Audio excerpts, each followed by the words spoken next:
Fronde contre Macky en perspective de 2024, Mimi ouvre les hostilités Barassa Uno Alpha Quotidien. Le troisième mandat est impossible moralement et juridiquement, confie l'ex-premier ministre de Macky Sall pour dire que le divorce est maintenant consommé. Clairement, Aminata Touré, qui affiche d'ores et déjà ses ambitions pour la présidentielle de 2024, a manifesté son opposition à Macky Sall et contre le troisième mandat, rapporte le journal du groupe Walfadjri. En croisade contre le troisième mandat, la députée a annoncé hier sa démission du groupe de Benno Bokk Yakaar, notre enquête qui pointe à sa une rébellion et démission du groupe de Benno Bokk Yakaar. Mimi sort du bois. Ses ex-collègues de Benno Bokk Yakaar la traitent de lâche et lui demandent de rendre son mandat, relève le journal. Pour l'info, Mimi sonne la rébellion. Dès ce lundi,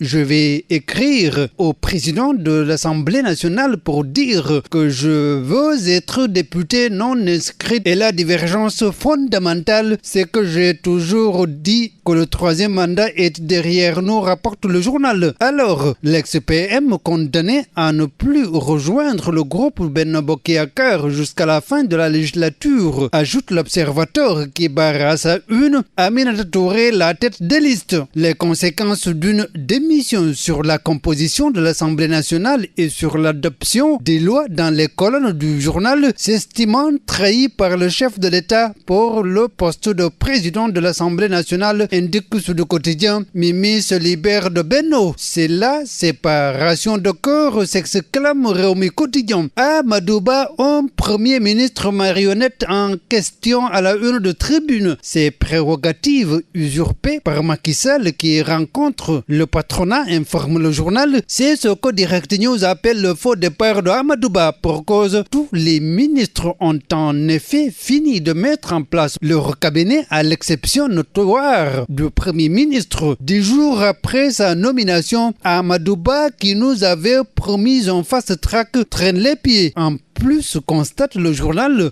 qu'un ministre n'a évoqué Amadou Ba dans son discours de passation de service comme si c'était un mot d'ordre. Alors ça commence donc mal pour Amadou Ba qui devra se préparer à partager la table du Conseil des ministres avec Mamba Niang. Place au quotidien gouvernemental qui affiche l'envoi du naufrage du bateau le Joola, la douleur toujours vive. Cimetière des naufragés, Kabadio, terre hospitalière des anonymes. Selon le directeur de l'Office national des pupilles de la Nation, 958 millions d'allocations perçues depuis 2012. Malgré tout, 20 ans après, la douleur est toujours vive, note les Échos. Le Joola, près de 2000 morts, rappelle Besbi le jour. 20 ans après, c'est le naufrage d'introspection à l'intérieur de page du journal. Sport pour terminer à la une de Stade. Amical Sénégal-Bolivie 2-0, les Lions envoient un message fort à l'Équateur. 11 victoires en 22 matchs amicaux sous Cissé.